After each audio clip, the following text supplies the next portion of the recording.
దేవుని నామానికి మహిమ కలుగును గాక. ఇప్పుడు వచ్చిన మీ అందరికి యేసు క్రీస్తు వారి పేరిట ప్రత్యేకమైన వందనాలు. దేవుడు మనల్ని ప్రేమించి ఈ ప్రశస్తమైనటువంటి దినాన్ని మనకిచ్చారు. దీని నిమిత్తమై ఈ దినము దేవుడు మనకిచ్చాడు. దీని నిమిత్తమై దేవుడు ఈ దినాన్ని మనకిచ్చాడు. అవన్నీ చెప్పండి. దేవుడు మనకి ఎందుకు దినాలు పెంచుతున్నాడు? మనల్ని మనం సరి చేసుకోవడానికి, ఓకే, రాకడ సమయానికి సిద్ధపరచడానికి. Very good. అంతేనా? లేకపోతే ఇంకేం డబ్బులు సంపాదించుకుంటాము కావండి. లాస్ట్ కి మనకి మిగిలేది ఏదైనా ఉందంటే అది ఒకటే, ఏది? పరలోకం ఎత్తబడటమే. కాబట్టి బైబిల్లో ఒక చక్కటి మాట ఉంది, ఈ లోకపు నటన గతించుచున్నది అన్నది. ఈ లోకపు నటన గతించుచున్నది అంటే లోకం అంటే మనం జీవించే విధానం కావచ్చు, భూలోకం పరిస్థితులు కావచ్చు. ప్రతి మనిషిది ఒక నటన. తండ్రిగా, తల్లిగా, కుమారుడిగా, కుమార్తెగా, కోడలుగా పాత్రలు అయిపోయిన తర్వాత వాళ్ళు పక్కన పెట్టారు. కాబట్టి మనం భూమి మీద విస్తారంగా డబ్బులు సంపాదించాలను, ఏదో గొప్ప పేరు తెచ్చుకోవాలను ఇవేమి బైబిల్ చెప్పడం లేదు. కానీ బైబిల్ చాలా చక్కటి మాటలు మనకు బోధించింది. నీవు సిద్ధపడు, నీతో ఉన్న వారిని, నీతో ఉన్న సమూహాన్ని సిద్ధపరచు. నీ పని చేసుకో, నీ జాబ్ చేసుకో, కుటుంబాన్ని చక్కగా పోషించుకో, ప్రశస్తమైన దేవుని రాజ్యానికి నీ కుటుంబాన్ని కట్టుకో. ఒకడు లోకమంతా సంపాదించుకుని వాడి ప్రాణం పోగొట్టుకుంటే వాడికి ఏ మేలు కలగ. నువ్వు సంపాదించావనుకో, బాగా వెనకాల పిల్లలు శుభ్రంగా తింటారు, అనుభవిస్తారు, చేస్తారు. తర్వాత వారికి కూడా అదే గతి ఉంటారు. కానీ పరలోకమే స్థిరం, అది మీరు ఎప్పటికీ మర్చిపోకూడదు. పరలోకమే స్థిరమైంది, దాన్ని మనసులో పెట్టుకుని మీరు ఏ పనిని చేయాలి. పరలోకం ఉందే అన్నది మనసులో పెట్టుకోవాలి. కానీ అత్తగారం తోడుకోళ్ళు అన్నారు, ఆడపొడి చంది, వదినంది, ఈ మనసులో పెట్టుకోకూడదు. ఇవి మనకి బాధను కలిగించి మన భక్తి నుంచి దూరం చేస్తాం. పరలోక రాజ్యాన్ని మనసులో పెట్టుకోండి. ఇక్కడ కనుమూయిగా మనం ఎక్కడికని తెరవాలి. కాబట్టి ప్రవచనాలు జరుగుతున్నాయి, యుద్ధాలు జరుగుతున్నాయి.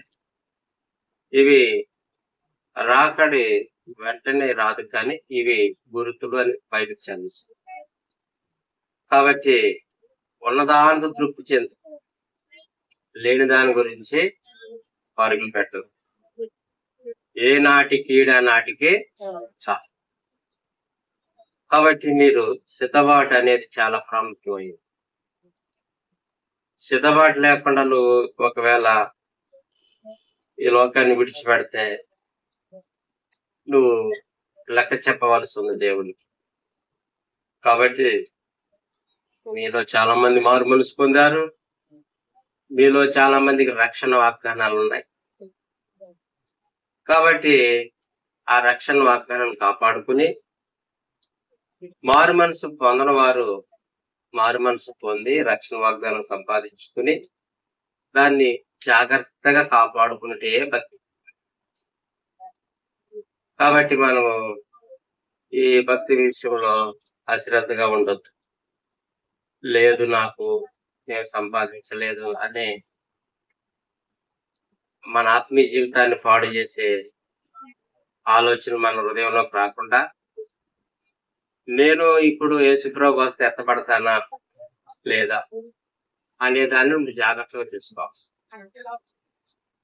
నీకు లేకపోయినా పట్టుకెళ్తాక ఏముండదు, ఉన్నా పట్టుకెళ్తాక ఏమీ లేదు. ఉందంటారా? ఎక్కడే విడిచిపెట్టేయాలి. మనం కుటుంబాలు కలిగి ఉన్నాం కాబట్టి మన ధర్మం మనం చేయాలి. వాళ్ళకు కొంత ఆహారము, వస్త్రాలు, వసతులు కల్పించడం అనేది నీ బాధ్యత కాబట్టి నువ్వు అది చేయాలి. అందుకే నీకు దేవుడు 2 చేతులు ఇచ్చాడు, అందుకే 2 కళ్ళు 2 కాళ్ళు ఇచ్చాడు కదండి. కాబట్టి ఆ విషయాన్ని మనసులో పెట్టుకోండి. అంతేగాని ఈ పక్కోళ్ళు సంపాదించేశారు, ఈ పక్కోళ్ళు ఇల్లు కొనేశారు, నేను కొనలేదు, ఎప్పుడు కొంటాను ఏంటని అదే ఆలోచన ఉండదు. కానీ నేను పరలోకంలో ఇల్లు కలిగి ఉన్నానా లేదా, అది ఒక్కడ గుర్తుపెట్టుకోవాలి. ఈ లోకంలో ఇల్లు మనం ఎలా ఖాళీ చేయాలి, సొంత ఇల్లుడు ఖాళీ చేయాలి, అద్దెల్లోడు కూడా ఖాళీ చేయాలి. కానీ శాశ్వతమైనటువంటి ఇల్లు కలిగి ఉండాలి. ఎక్కడది? అది గుర్తుపెట్టుకోండి. ఇక అంతకంటే నీ జీవితానికి వేలేమీ లేదు. ఇది నటన. దీని తర్వాత మరొక లోకం ఉంది, మరొక జీవితం ఉంది, దానికి అంతం లేదు. దానికి క్రీస్తే రాజు. కాబట్టి ఆయన రాకడ సమీపంగా ఉంది. ఈ విషయాల నుంచి నువ్వు పక్కకు వైదొలగొద్దు. ఉన్నదానితో తృప్తి చెంది దేవుని చిత్తాన్ని పట్టుకుని, దేవుని వాగ్దానాన్ని పట్టుకుని జాగ్రత్తగా కుటుంబాలని ముందుకు నడిపించండి ఆత్మీయంగా. ఓకేనండి, రైట్. దేవుడు మిమ్మల్ని దీవించును గాక. ఈ రాత్రి మనము ఒక చిన్న వాక్యాన్ని చూసుకుందాం. పరిశుద్ధ గ్రంథము నుండి 2వ రాజులు 9వ అధ్యాయము 1వ వచనం చదువు. అంతటి ప్రవక్త ఎలీషా ప్రవక్తల శిష్యులలో ఒకరిని పిలువనంపించి అతనితో ఇట్లా, నేను నీవు నడుము బిగించుకొని ఈ తైలపు గిన్నె చేత పట్టుకుని రమోద్గిలాదునకు పోయి అతడ ప్రవేశించినప్పుడు జిప్సీకి పుట్టిన యెహోషాపాతు కుమారుడైన యెహూ ఎక్కడనున్నాడని తెలుసుకొని అతని దర్శించి అతని సహోదరుల మధ్య నుండి అతనిని చాటుగా రప్పించి లోపలి గదిలోనికి అతని పిలుచుకొని పోయి తైలపు గిన్నె తీసుకొని అతని తల మీద తైలం పోసి, నేను నిన్ను ఇశ్రాయేలు మీద పట్టాభిషేక్తునిగా చేస్తున్నానని యెహోవా సెలవిస్తున్నాడని అతనితో చెప్పి. సరిపోతుంది. మనం చదువుకున్న వాక్యంలో యెహూ కనపడుతున్నాడు. ఆయన పేరు యెహూ. ఈయన ఇజ్రాయెల్లో ఉన్నాడు. అయితే ప్రవక్తల్లో ఒక ఆయన, అంతటా ప్రవక్తయకు ఎలీషా ప్రవక్తలలో శిష్యుల్లో ఒకరిని పిలవనంపించి అతనితో ఇట్టానండి, నీవు ఒక ప్రాంతానికి వెళ్ళి అక్కడ నిన్సికి పుట్టినటువంటి కుమారుడు యెహూ అనేటువంటి ఒక వ్యక్తి ఉంటాడు, అతన్ని పక్కకు పిలిచి అతని తల మీద ఈ తైలాన్ని పోసి అభిషక్తునిగా చేయి, ఇజ్రాయేలుకి రాజుగా అని ఏమండి ఈ ప్రవక్తను పంపించి, నువ్వు అభిషేకించిన వెంటనే అతనితో ముచ్చటించకుండా నువ్వు త్వరగా వచ్చి, అప్పుడు అదే సమయంలో ఆహాబు కుమారుడు ఏమండి ఆ ప్రాంతానికి అహాజ్య అనేటువంటి వ్యక్తి రాజుగా ఉన్నాడు. ఏమండి వీళ్ళు కొంత దేవునికి దుఃఖకరంగా జీవిస్తున్నారు. విగ్రహారాధన, బయలు పూజ, ఇజ్రాయేల్ ప్రజల్ని పక్కత్రోవ పట్టించేశారు. కాబట్టి ఇప్పుడు దేవుడు ఈ యెహూని ఎందుకు రాజుగా పట్టాభిషేకం చేశారంటే, ఆయన చెబుతూ ఒక మాట సెలవిచ్చారు. ఏంటి ఆ మాట? చూడండి, 9వ అధ్యాయము 6వ వచనం.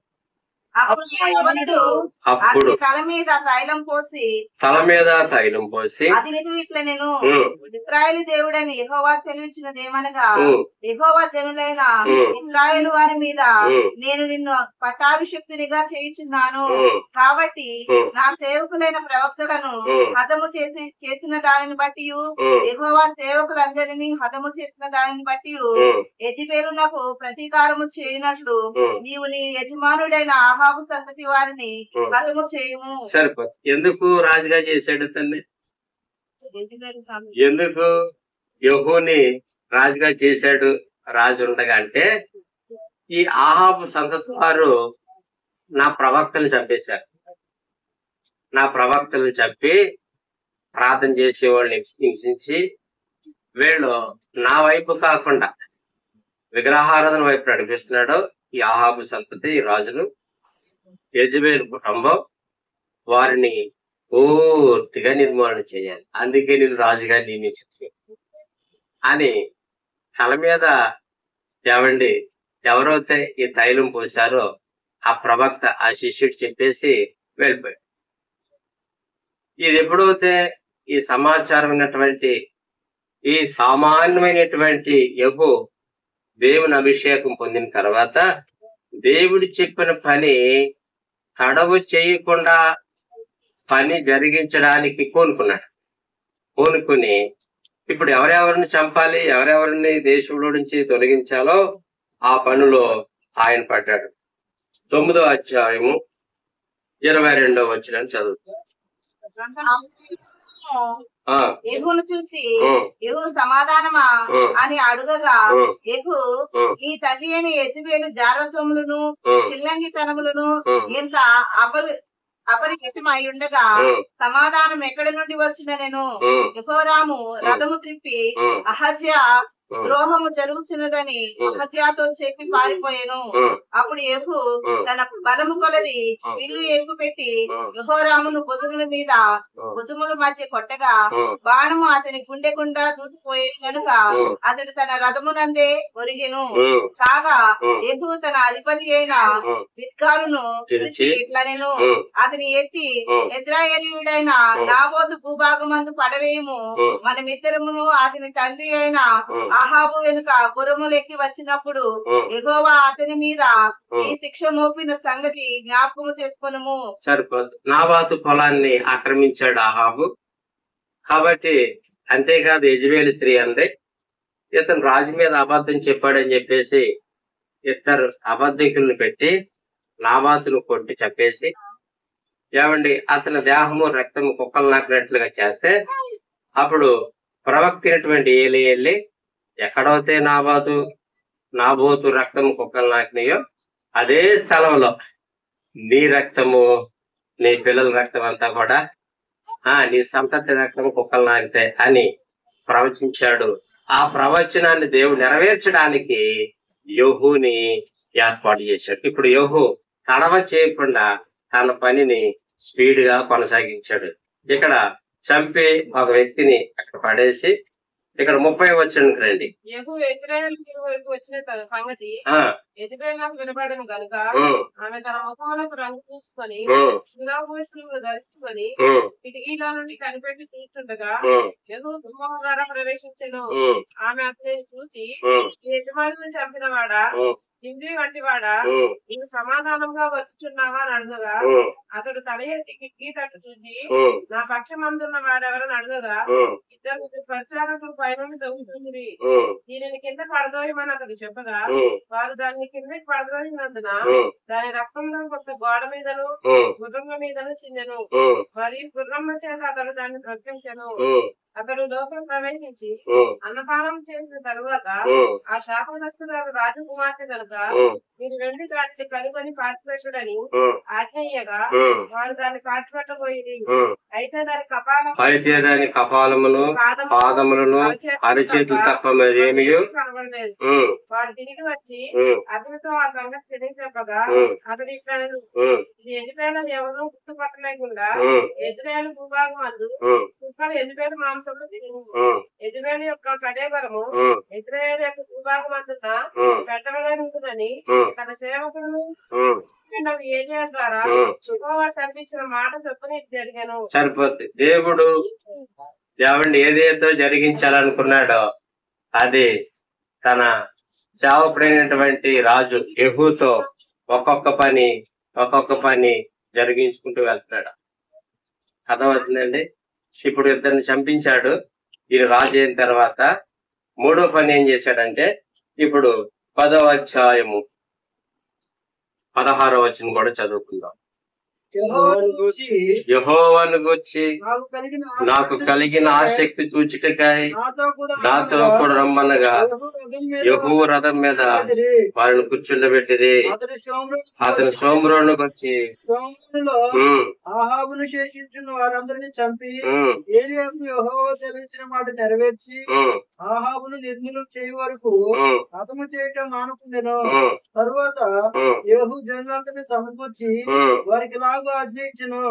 ఆహాబు బయలుదేవతకు కొద్దిగానే పూజ చేసిన యెహోవాను నేను అధికంగా పూజ చేయబోచున్నాను. కావున ఒకడైనను తప్పకుండా బయలు ప్రవక్తలందరినీ వారి భక్తులందరినీ వారి యాజకులందరినీ నా ఎదుగు పంపించుడి. సరిపోతే ఇప్పుడు యెహూ దేవుడు చెప్పిన మాట ఒక్కడ తప్పకుండా 1 by 1 చేసుకుంటూ వెళ్ళి ఇప్పుడు అంటున్నాడు, అతను మర్మంగా అంటున్నాడు, ఆహాబు కొద్దిగానే చేశాడు బయలు పూజ, నేను అతని కంటే ఎక్కువ చేయబోతున్నాను. కాబట్టి దేశంలో ఉన్నటువంటి బయలు పూజారులందరూ గుళ్ళోకి రండి అనగానే ఒక్కడైనను మిగలకుండా గుళ్ళోకి వచ్చారు. వారికి ప్రత్యేకమైన వస్త్రాలు ఇస్తే గుడి ఈ తట్టు నుంచి ఆ తట్టు వరకు గుడిలో కిక్కిరిసిపోయారంట. ఎవరు వాళ్ళు? బయలు భక్తులు. అప్పుడు యెహోవా అన్నాడు, తలుపులు బంధించి 50 మంది సైనికులు పెట్టి ఒక్కడైనను మిగలకుండా అందరం కూడా ఏం చేయాలి? చంపేసి వారిని బయట వారి శవాలేసి అంటించేట తగలబెట్టి బయలు గుడిని కూల్చేసి.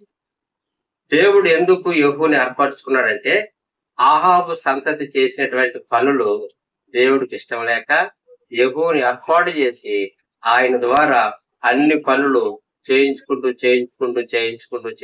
వస్తే యెహూ ఏం చేస్తాడంటే ప్రతిది దేవుడికి ఇష్టం లేని ప్రతిదా నిర్మూలన చేసుకుంటూ వచ్చాడు. వచ్చి అతడు చేసిన పని ఏంటి? ఇప్పుడు జాగ్రత్తగా చదువుకుందాం. 31వ వచనం చదువుతుంది. అయితే ఇశ్రాయేలు వారు పాపము చేయటకు కారకుడైన యెరోబాము చేసిన పాపములను యెహూ ఏ మాత్రమును విసర్జించిన వాడై ఇశ్రాయేలు దేవుడైన యెహోవా నియమించిన ధర్మశాస్త్రమును పూర్ణ హృదయంతో అనుసరించుటకు శ్రద్ధాభక్తులు లేని వాడాయను. సరిపోదు. 30వ వచనం చదువుతుంది. యెహూతో ఇలాగూ సెలవిచ్చెను, నీవు నా హృదయాలోచన అంతటి చెప్పున ఆహాబు కుటుంబీకులకు చేసి నా దృష్టికి న్యాయమైన దాన్ని జరిగించి బాగుగా నెరవేర్చితివి. సరిపోతుంది. ఇక్కడ యెహూ గురించి దేవుడు ఒక మాట పలుకుతున్నాడు, నేను చెప్పింది అంతా బాగా చేశావు. ఆహాబు గురించి నేనేమి ఆలోచించానో అదంతా బాగా చేసావు, కానీ నీవు శ్రద్ధాభక్తులు లేని వాడు అయిపోయావు. అర్థమవుతుందండి? ఇప్పుడు దేవుడు చెప్పింది చేశాడో చేయలేదో యెహూ అంటే అన్ని చేశాడు. కానీ యెహూ చేసిన పొరపాటు ఏంటి అంటే ఇతడంట చూడండి 29వ వచనం చదవండి. అయితే ఇశ్రాయేల్ వారు పాపం చేయుటకు నెబాతు కుమారుడైన యెరోబాము కారకుడైనట్లు యెహూ కూడా అందుకు కారకుడై బేతేలు దాను స్థలములందున్న బంగారు దూడలను అనుసరించుట మానలేదు. దేవుడు చెప్పినన్ని చేశాడు, కానీ అతని జీవితం దగ్గరకు వచ్చినప్పటికీ అతడు దేవునికి దుఃఖపరిచేటువంటి స్థితిలో ఉన్నాడు. అర్థమవుతుందంటే దేవుడు ఏర్పాటు చేసుకున్నాడు యెహూని. దేవుడు చెప్పిన పని చేసుకుంటూ వెళ్ళాడు. యెజబెల్ని చంపాడు, యెహోరాముని చంపాడు. 10వ వచనం మొదటి వచనంలో 70 మంది ఆహాబుకి కుమారుడు 70 మంది ఉంటే వారిని చంపాడు. ఆహాబు సంతతి అంతటి నిర్మూలన చేసేశాడు. అది దేవుడు సాక్ష్యం పలికాడు, ఏమని? నీవు నా దృష్టికి అనుకూలంగా చేసి ఆహాబు వారికి నేను తలంచినంత నువ్వు జరిగించావు, కానీ నీ జీవితంలో, నీ కుటుంబంలో, నీ హృదయంలో నాకు బాధాకరమైన పాపం ఒకటి ఉంది. అదేంటంటే నీవు పూర్ణ హృదయంతో అనుసరించుటకు నీకు పూర్ణ హృదయం లేదు, శ్రద్ధాభక్తులు లేవు. అంటే ఉదాహరణ చెప్తాను. అమ్మరమ్మని ప్రార్థనకు వచ్చేవాళ్ళు కొంతమంది, నాన్న రమ్మన్నాడని వచ్చేవాళ్ళు కొంతమంది, ఆదివారం కదా వెళ్ళాలి అని వచ్చేవాళ్ళు కొంతమంది, సరే క్రిస్మస్ వస్తుంది కదా కానుకలు ఇద్దాం అని ఇచ్చేవాళ్ళు కొంతమంది, సరే ఇంట్లో ప్రార్థన పెట్టి భోజనాలు పెట్టించుకుంటే ఏదో వస్తుందని పెట్టేవాడు కొంతమంది, సేవకుడికి భోజనం పెడితే బాగుంటుందని కొంతమంది, షాపులేసి చర్చి దుడ్డు షాపులేస్తే బాగుంటుందని కొంతమంది. ఇవన్నీ బాగానే చేశారు, కానీ లాస్ట్గా వచ్చినప్పటికి నీకేం లేవు, శ్రద్ధాభక్తులు లేవు. ఏమి లేదు, శ్రద్ధాభక్తులు లేవు. వాక్యానుసారమైన జీవితం నీకు లేదు, కానీ నీలో ఏముంది, ఆచారమైన భక్తి ఉంది. ఏ భక్తి ఉంది? ఆదివారం చర్చికి వెళ్ళవా? వెళ్తాం. మానవ అసలే ఫస్ట్ నువ్వే ఉంటావు బైబిల్ ఇచ్చుకుని చర్చిలో, లాస్ట్ వరకు నువ్వే. రావడం స్పీడ్గా వచ్చేస్తా, వెళ్ళడం స్లోగా వెళ్తాం. అంతా యెహూలాగానే. ఎలాగమ్మా? యెహూ ఏం చేశాడు? ప్రవక్త ఏం చెప్పాడు యెహూకి? అబ్బాయ్, ఆహాబు సంతత వారు ఇదిగో ఇశ్రాయేలు యొక్క దేవుడైన యెహోవా యొక్క భక్తులు చంపేశారు, వారు నాబోతుని చంపేశారు, వారు విగ్రహారాధన చేశారు, వారి దేశాన్ని పాడు చేశారు, కాబట్టి వారి సంతతి నువ్వేం చేయాలి? నిర్మూలన చేయాలంటే వెంటనే గుర్రం ఎక్కాడు. మీరు ఇంటికి వెళ్ళి చదువుకోండి అవన్నీ కూడా. గుర్రం ఎక్కి ఒక్కొక్కరిని చంపుకుంటూ వెళ్ళాడు. యెజబెల్ స్త్రీని చంపాడు, ఏమండి 70 మంది కుమారుని చంపాడు, రాజకుమారుని 10వ వచనంలో ఉంటది. తర్వాత బయలుకు ఆరాధించే భక్తుల్ని సాటింపేసి మర్మంగా నేను ఇంకా పెద్ద పూజ చేస్తున్నానంటే వాళ్ళందరూ బయటకు వచ్చారు. ఎవరు వాళ్ళు? బయలు భక్తులు. వాళ్ళందరిని గుళ్ళో పెట్టి ఆ గుమ్మం కాడు ఈ గుమ్మం కాడు 50 మందిని పెట్టి సైనికుల్ని అందరు నిర్మూలన చేశాడు. పాపమంతా నిర్మూలన చేశాడు. ఆయన జీవితం కాడికి వచ్చినప్పటికి ఆయన కొన్ని బలహీనతలు కనుగొన్నాడు. భక్తి పోయిందా? ఉందా? భక్తి పోయింది. ఏమైనా ఉందా ఆశీర్వాదం అంటే? ఏమీ లేదు. ఇటువంటి వాళ్ళు ఈ దినాల్లో ఉన్నారు. అన్ని బాగానే చేస్తారు, లాస్ట్కి వచ్చినట్టుగా ఏమి లేదు, శ్రద్ధ భక్తులు లేవు. చదువుకునే పిల్లలకి శ్రద్ధ లేదనుకో, చదువు పట్ల ఏమవుతారు? ఏమవుతారండి? చెప్పుకోతాక ఉద్యోగాలు ఉంటాయా? కొంతమంది బుక్స్ పట్టుకునే బదులు సెల్ ఫోన్ పట్టుకుంటారు. ఇటీవల ఒక ఆమె మరి యూపీఐలో సెలెక్ట్ అయింది. సెల్ ఫోన్ పట్టుకోకుండా యూపీఐలో ఆమె సెలెక్ట్ అయిపోయింది. యూపీఐ అంటే గ్రూప్ 1 కదా, కరెక్ట్కి. సెల్ ఫోన్ పట్టుకోకుండా ఏమైపోయింది అంటే బుక్కులు చదివి చక్కగా పాస్ అయింది. సెల్ ఫోన్ పట్టుకున్న వాళ్ళు ఎప్పుడు కూడా జీవితంలో ఏమి సాధించలేరండి. టీవీ కాడ కూర్చున్న వాళ్ళు ఏమి సాధించలేరు. చదువులో శ్రద్ధ లేకపోతే ఎంత నష్టమో నీకు, భక్తిలో శ్రద్ధ లేకపోతే అంతే నష్టం. ఇప్పుడు ప్రభు అన్నాడు, యెహూ నా కోసం బాగానే చేసావు, కానీ లాస్ట్ నీరసం వచ్చేసింది. ఏమొచ్చేసింది? నీరసం వచ్చేసింది. మటన్ కూర బాగా వండారు, కానీ ఉప్పు ఎక్కువైపోయింది అన్న. ఏమి ఎక్కువైపోయింది? ఉప్పు ఎక్కువైపోయింది. ఆనే ఉందా కానీ అని కానీ అంటే అసలు ఆమె చర్చి విడిచిపెట్టదు, కానీ గొడవ పట్టుకున్నా విడిచిపెట్టదు అన్నట్టు. భార్యని బాగానే ప్రేమిస్తాడు, కానీ కొట్టడం వస్తే అలాగే కొడతాడు అన్నట్టు. ఏంటది నాకు అర్థమవుతుంది. అంటే అర్థం ఉందా? ఇప్పుడు దేవుడు కూడా ఏమన్నాడండి యెహూని? అదే అన్నాడు. ఏమన్నాడు? నీవు నేను చెప్పింది బాగుగా నెరవేర్చుతావు గాని కిందకు వచ్చేయాలి. ఇప్పుడు విసర్జించిన వాడే ఇశ్రాయేలు దేవుడని యెహోవా నియమించిన ధర్మశాస్త్రమును వాక్యానుసారమైన జీవితం లేదు, వాక్యంతో అనుసరించుటకు శ్రద్ధా భక్తులు లేని వాడు ఆయన. తనకు నచ్చిందే చేస్తాడు తప్ప వాక్యం ప్రకారం చేయడండి. ఎంతమంది ఉన్నారు వాక్యం ప్రకారం చేయకుండా వాళ్ళకి నచ్చింది చేసుకుంటూ పోయిన వాళ్ళు? లాస్ట్ కి దేవుడు ఏమంటాడంటే అందరూ రెడీ అయిపోతారు కదా, రేపు నిన్న రాకల్లో నేను చాలా చేశాను ప్రభా, నేను చాలా చేశాను ప్రభా అని రెడీ అయిపోతారు వీళ్ళందరూ. నేను కూడా చేశాను అని రెడీ అయిపోయి కరెక్ట్ గా మేఘాల దగ్గరికి వచ్చినప్పుడు ఎక్కడికండి యేసు ప్రభు పరిస్థితులు ఎలా తీసుకెళ్తాడు? మేఘాల దగ్గరికి వచ్చినప్పుడు ప్రభు అంటాడు, కిరణ్ నువ్వు అన్ని బాగానే చేశావు కానీ ఇది తేడా వచ్చింది అన్నప్పుడు నేను ఎక్కుతారా దిగిపోతానా? అయిపోయినట్టు నా పని. ఫ్యాన్ ఉసూరు ఇంక అనుకొచ్చానికి నేను. అవునా? అదేనా మన భక్తి? అలాగే ఉంటదా? నువ్వు అన్ని బాగా చేస్తున్నావు, నెల వచ్చినప్పుడు కరెక్ట్ గా దశమ భాగం సంగ్రహించిన హేతనం. ఓకే, బాగానే చేసావు. ఎప్పుడైనా చావుకు సంబంధించిన కార్యక్రమాల్లో బాగానే పాల్గొంటున్నావు కదా. ఎక్కడైనా ప్రార్థన అంటే పరిగెత్తుకు వస్తున్నావు. కానీ కానీ కానీ కానీ ఏమవుతాయి అనేది రిమార్క్లేకమ్మా. ఇప్పుడు దేవుడు ఏమన్నాడు? యెహోవాని నువ్వు వాక్యానుసారంగా జీవించిన వాడు కావు, నీకు శ్రద్ధ లేదు, భక్తి లేదు, బైబిల్ చదవు, జాకాంత ప్రార్థన నీకు లేదు. శ్రద్ధ ఉందా? ఎక్కువ జాముల్లో ప్రార్థన లేదు, ఉదయకాలం కుటుంబ ఆరాధన నీకు లేదు, సాయంకాలం కుటుంబ ఆరాధన నీకు లేదు. ఏమి లేదు? లేదు. వాక్యము నిన్ను వలే నీ పొరుగు వాడిని ప్రేమించు. మనం ఒక పక్కే ప్రేమిస్తాం, రెండో పక్క ప్రేమించం. అసలు వాక్యం అంతా కూడా ఏమై ఉందంట? ధర్మశాస్త్రం అంతా ఏమై ఉందని చెప్పాడు యేసుప్రభు వారు. నిన్ను వలే 10 ఆజ్ఞలు కలిపి ఒక ఆజ్ఞ అయిందంట. ఏంటది?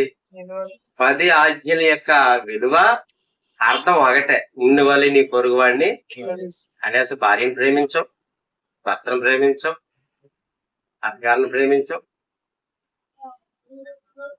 తోటగాళ్ళను ప్రేమించం, ఇంకా ఆడపడుచుని ప్రేమించం, తమ్ముడిని ప్రేమించం, అన్నగారిని ప్రేమించం. చూడండి, ఎవరిని ప్రేమించు? నీ పొరుగు వాడిని ఎవరిని ప్రేమించావండి అంటే ఇది వాక్యానుసారంగా లేదు నీ జీవితంలో ఉందా? అప్పుడు ప్రభు అంటాడు, నువ్వు బాగానే చేసావు కానీ ఏమో విషయంలో నువ్వేం కలిగి ఉన్నావు? పక్షపాతాన్ని కలిగి ఉన్నావు. ధర్మశాస్త్రం ప్రకారం జీవించాడా? లేదు. చేశాడు అంతే. ఏం చేశాడు? చూసారా? శ్రద్ధాభక్తులు లేకుండా అయిపోయి ప్రార్థన ఉండదు కొంతమంది జీవితాల్లో. అసలు ప్రార్థన లేనప్పుడు భక్తి చేస్తాడండి ఎక్కడన్నా? ఆ దేవునికి సమయం ఇవ్వని వ్యక్తి ఎక్కడైనా పరిశుద్ధంగా ఉంటాడా? ప్రార్థనకు సమయం ఇవ్వని వ్యక్తి ఎప్పుడైనా పరిశుద్ధుడిగా ఉండగలడా? ఎప్పటికీ ఉండలేడు. గుర్తుపెట్టుకోండి. బైబిల్ చదవని వ్యక్తి వాక్యానుసారంగా జీవించగలడా? జీవించినట్టు బైబిల్ చదవవు అనుకో, ఓహో ఇలా ఉండాలి, ఎలా ఉండాలి. ఈ పిల్లలు శ్రద్ధ కలిగి బుక్స్ చదివితే రేపు ఎగ్జామ్స్ లో ఓహో ఇలా రాయాలని ఆలోచన అనుకుంటారు. అసలు వాడు బుక్ తీసి చదివే అనుభవం లేదనుకోండి, చార్మినార్ ఎక్కడ ఉంది అన్నప్పుడు ఏం రాత్రలో చదివితే హైదరాబాద్ లో ఉందని రాత్రం, లేకపోతే ఆగ్రాలో ఉందని రాత్రం. చెప్పండి అమ్మా కదా. ఆంబోతు తెలుసా మీకు ఎవరికన్నా? ఆంబోతు తెలుసా? గంగిరెద్దు, గంగిరెద్దు రెండు తెలుసు. ఆంబోతు గంగిరెద్దు. ఆంబోతు గంగిరెద్దు తేడా ఏంటి? ఆంబోతు స్నానం చేసి బట్టలు వేసుకోదు, గంగిరెద్దు స్నానం చేసి ఒంటి నుండి ఏం వేసుకుంటది? బట్టలు వేసుకుంటది, కొంచెం మేకప్ చేసుకుంటది, తర్వాత కొంచెం ఏమెట్టుకుంటది కొమ్ములకి అవి వేసుకుంటది, గజ్జలు వేసుకుంటది, కొంచెం లిప్స్టిక్ రాసుకుంటది, కొంచెం ఐబ్రోస్ ఎక్కువైతే ఇలా పీకేసుకుంటది. ఇప్పుడు ఈమె యజ్బేల్ ముఖానికి ఏం వేసుకుంది అంటే అక్కడి నుంచి స్టార్ట్ అయింది మేకప్.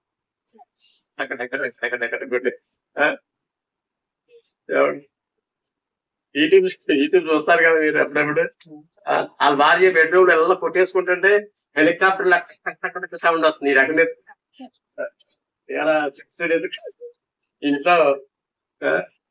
ఇంట్లో మేకప్ ఎలా కొట్టుకుంటున్నారు కదా. అంటే పెళ్ళిళ్ళకి మేకప్ వేసుకోవచ్చా?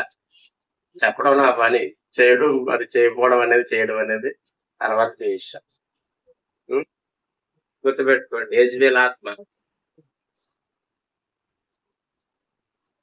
ఇప్పుడు ప్రభు అంటాడు, నువ్వు అన్ని బాగానే చేసావమ్మా కానీ నీ బలహీనత నీకు తెలీదా? నీకు తెలీదా? నువ్వు వాక్యానుసారంగా జీవిస్తున్నావు, నీకు నచ్చినట్లు జీవిస్తున్నావు, నీకు తెలియదా? నువ్వు ఫెయిల్ అయిపోయినట్టే. ప్రభు నిన్ను అంగీకరించలేడు, నీ సాక్ష్యము తేలిపోద్దంతే.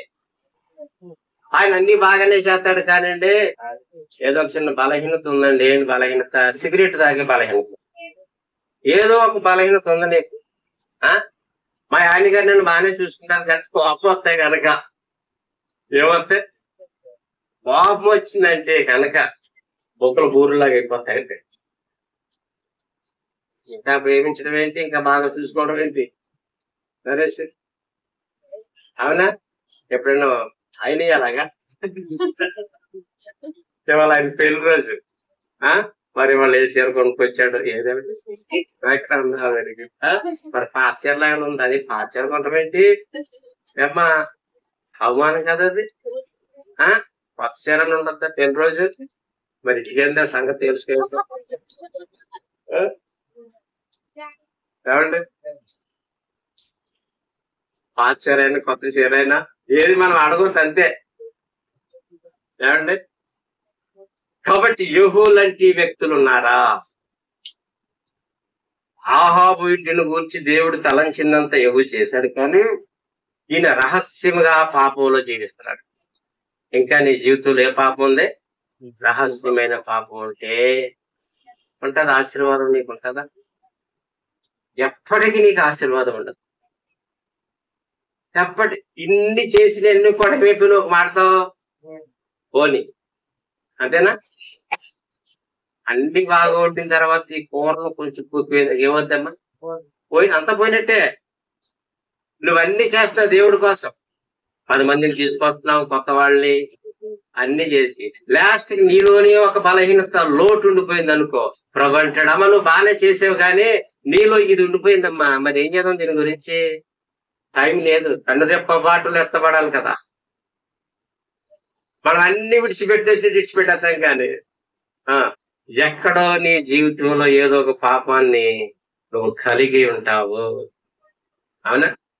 అది నిన్ను నిత్య జీవానికి వెళ్ళకుండా తెస్తా. ప్రతి మనిషిలో ఉంటుంది బలహీనత, ప్రతి మనిషిలో జాగ్రత్తగా మనం చూసుకోవాలి. మరణము మనిషిని చాలా తరుముతా ఉంది, మరణం ఈజీ అయిపోయింది. బలహీనతలతో నువ్వు చనిపోతే ప్రభు నిన్ను లెక్కల్లోకి తీర్పులోనికి తీసుకుపోతాడు. నీ పాపము అక్కడ ఒప్పుకోవాలి నువ్వు. మరి ఏ విషయంలో నువ్వు బలహీనం అయిపోయావో, ఏ విషయంలో నువ్వు ఏమండి దోషిగా ఉన్నావో, నీకు దోషిగా ఉన్నావు, రేపొద్దున్న దేవుడు ఖచ్చితంగా ఏం చేస్తాడు? తీర్పు. నాకైనా మీకు ఎవరికైనా ఒకటే. యెహూ అన్ని చేశాడు కానీ ప్రభు ఆయన గురించి విచారంగా మాట్లాడుతున్నాడు. ఏమంటాడండి? అబ్బాయి నువ్వు అన్ని బాగానే చేసావు. ఇప్పుడు మనకి ఎన్ని సబ్జెక్టులు ఉంటాయి? 10th కి, ఇంటర్మీడియట్ కి, డిగ్రీకి 6 ఉంటాయి. మాకు 6 ఉంది. 5 సబ్జెక్టుల్లో 80లు 90లు వచ్చి ఒక సబ్జెక్టులో 29 వచ్చినాయి అనుకో, పాస్ ఇస్తాడా? మరి ఉన్న మార్కులు పోయినట్టే కదా. అంతే కదా, యెహూ భక్తి నీ భక్తి కూడా అంతేనా? అది బాగానే చేసేసేవి కానీ ఏమొచ్చేస్తుంది? ఏదో ఒక బలహీనత వచ్చేస్తుంది. పోదు, ఏదో ఒకటి కోడా పెట్టుకుని వచ్చేద్దాం అది. కానీ అది పరలోకం తీసుకుపోతాం, కుదరదాం. దాన్ని ఇడిచిపెట్టేది, సరి చేసుకోవాలి దాన్ని. నువ్వు అనుకోకూడదు. యెహూ ధర్మశాస్త్రం ప్రకారం జీవితానికి ఇష్టపడలేదు, నీవు కూడా అంతే. వాక్యానుసారంగా ఇష్టపడవు. కొన్నిసార్లు నువ్వు దాటేసుకుపోతావు. ప్రభు అడుగుతాడు రేపు వద్దండి, మరి దానియేలు షడ్రకు మేషకు అబేద్గోను ఎందుకు తిన్నా రాజుగారి భోజనం? మీరు దెయ్యముల బల్ల మీద దేవుని బల్ల మీద కూడా తింటారా? తినద్దా? తినకూడదు అంతే. ఇప్పుడు యూట్యూబ్ లో కొత్త బోధనలు వచ్చేసి ఏ బోధనలు వచ్చేసి, ఒక ఆయన మల్లెపూలు పెట్టుకుంటే చెప్తాడు, ఒక ఆయన ఏమో అట్టబొట్టు ఇల్లు బొట్టు పెట్టుకోవచ్చు అంటాడు, కుంకుమ బొట్టు క్రీస్తు బొట్టు అంటాడు. ఏంటి అని బైబిల్లో ఉన్నాయా లేదా? మనకి జ్ఞానం ఉంటుంది కదండి, మన జ్ఞానం ప్రకారం భక్తి చేయాలి. ఏ ప్రకారం చేయాలి? గమనించండి, పరిశుద్ధత, వాక్యానుసారంగా జీవించు. నీకు మనస్సాక్షి ప్రకారం నువ్వు జీవించాలి. ఇప్పుడు ఇతను వాక్యానుసారంగా జీవించిన వ్యక్తి కాదు, నామకార్థ క్రైస్తవుడు. ఎవరైనా రేపు పరలోకి వెళ్తాడా? నీ సంగతి కూడా రేపు అంతే. మనం ఏదో ఎక్కువ కాలం బ్రతికేద్దాం అనుకున్నాం కానీ అలా లేదు. ఇప్పుడు ఏం జరుగుతుందంటే మనుషుల్లోకి భయంకరమైన వ్యాధులు వచ్చేస్తున్నాయి. భయంకరమైన మరణకరమైన వ్యాధులు. ఏమో మరణం ఎప్పుడు ఎవరిని పట్టుకుంటుందో తెలియదు. అయితే మరణం అందరికీ ప్రాప్తించెను. అయితే ధనవంతుడిలాగా మన పాతాళంలో కన్ను తెరవక దరిద్రుడు వలె లాజరు వలె మన పరలోకంలో కన్ను తెరవ. కాబట్టి యోహోను దేవుడు అన్నాడు, అబ్బాయి నువ్వు ఫెయిల్ అయిపోయావు. ఒక మాటలో చెప్పాలంటే ఏమన్నాడు? నువ్వు ఏమైపోయావు? ఫెయిల్ అయిపోయావు. మీలో ఎవరైనా ఆ రీతిగా ఉన్నారేమో, దేవుని కోసం అన్ని చేసి ఎక్కడొక్క బలహీనత నీ జీవితంలో ఉంటే ప్రభు నీ విషయంలో చింతపడతాడు, ఆయన నీ విషయంలో బాధపడతాడు. అర్థమవుతుందండి? అన్ని చేశాడంట. నువ్వు అన్ని చేస్తున్నావు, బాగానే చేస్తున్నావు, కానీ కొన్ని విషయాలు ఏం చేస్తున్నావు మనం? కాంప్రమైజ్ అయిపోతుంది. పర్లేదులే, ఏం కాదులే, సీరియలే కదా, ఏం కాదులే, చిన్న అబద్ధమే కదా, ఇది వాక్యానుసారమైన కాదు. ఆయన వాక్యాన్ని తీసుకుంటే ఇష్టపడలేకపోయాడు. ఈ రోజుల్లో చాలా మంది వాక్యానుసారంగా బ్రతకాలంటే చాలా కష్టమైపోద్ది. మరి వాక్యానుసారంగా జీవించకపోతే నీకు పరలోకం లేదు కదా, ప్రభు మెచ్చుకోడు కదా. మెచ్చుకుంటాడా? మెచ్చుకోడు. కాబట్టి శ్రద్ధాభక్తి లేని వారుగా నువ్వు ఉన్నావే మీరు కదా. శ్రద్ధ లేదు, భక్తి లేదు. మరి ఇంకే ఏమవుతాడు? ఒక పిల్లాడు ఉన్నాడంట, మా అమ్మ నాన్నకి ఇచ్చేయకుండా చదివి ఎక్కడ వస్తున్నాడంట. ఏమన్నాడు? మా అమ్మ నాన్నకి పిచ్చి, నేనేదో చదువుకుని కదా ఉద్యోగం కలెక్టర్ అయిపోవాలని, కానీ నాకు చదివి ఎక్కడ వస్తానంటే ఆడు చదువుకుంటాడు. కానీ చదువుకుంటాడా? ఆడు శ్రద్ధ లేదు. అడిగి కష్టపడి ఏం చేయాలి? శ్రద్ధ కలిగి ఉండాలి. భక్తి విషయంలో శ్రద్ధ కలిగి ఉండాలి. కాబట్టి రాత్రి నీ భక్తి తేలిపోయేటువంటి స్థితిలో ఉంటాము. ప్రభు కోసం అన్ని కార్యక్రమాల్లో ఉంటున్నావు, కానీ ఏదో పరలోకానికి ఎలిజిబిలిటీ కానటువంటి ఒక బలహీనత నీ జీవితంలో ఉంటే నీవు విడవబడతావు బహు. అదే పాపమో ఈ రాత్రి నువ్వేం చేయాలి? పట్టుకోవాలి. అది ఏ పాపమో, ఏ ప్రేమహీనతో, ఇతరులను ద్వేషించటంలోనా, లేక ఏమి ఈ లోక సంబంధమైన ఏ బలహీనత రహస్యమైన పాపంలో ఉన్నావో ప్రభు అంటున్నాడు. యెరోబాము, నెబాతు కుమారుడైన యెరోబాము చేసిన పాపములు అంటే దూడలకు ఆరాధించడం అతడు మానలేదు. ఇతరులు విగ్రహారాధన చేస్తే వాళ్ళు చంపాడా? ఆయన విగ్రహారాధన మానలేదు. ఈ రాత్రి నీ జీవితంలో ఎవరి అదే స్వభావాన్ని కలిగి ఉంటే కనుక నువ్వు విడవబడతావు. రేపొద్దున్న విడవబడుతూ బహు ఘోరము, పండ్లు కొరుకునుట, ఏడుపు నరకంలో ఉంటుంది. కాబట్టి రాత్రి ఆ బలహీనత ఏంటో ప్రభు దగ్గర చెప్పి ఒప్పుకుని సరి చేసుకుని విడిచిపెడదాం. ప్రార్థన చేస్తాం. పరిశుద్ధులైన తండ్రి, ప్రేమ గల ప్రభువా, వందనములు అనుకున్న యోగుని ఈ రాత్రి నీ ప్రజల ముందు నిలబెట్టుకుని నాతో మాట్లాడినందుకే వందనాలు, స్తోత్రాలు ప్రభువా. యెహోవా నిలబెట్టారు మా ముందు, ఇజ్రాయెల్ మీద రాజుగా చేసి ఇజ్రాయెల్లో జరుగుతున్నటువంటి అన్యాచారాలని తొలగించమని ఆయనకు ఆజ్ఞాపించినప్పుడు యెహోవా సమస్తాన్ని జరిగించాడు. కానీ అతని జీవితంలో పాపం తొలగించుకోలేకపోయాడు. మీ పట్ల శ్రద్ధాభక్తులు లేనివాడు అయిపోయాడు నాయన. శ్రద్ధ లేదు, భక్తి లేదు నాయన. నామకర్త క్రైస్తవుడిగా జీవించి ప్రభా ఒక మంచి సాక్ష్యాన్ని కోల్పోయాడు. మాలో ఎంతమంది అటువంటి వారు ఉన్నారు? శ్రద్ధాభక్తులు లేని వారు బలవంతంగా వచ్చి కూర్చుని వెళ్ళిపోయేవారు, వాక్యాలు దుప్పేసి ధర్మశాస్త్రం ప్రకారం జీవించిన వాళ్ళు యెహోవాలాగా ఎంతమంది ఉన్నారు?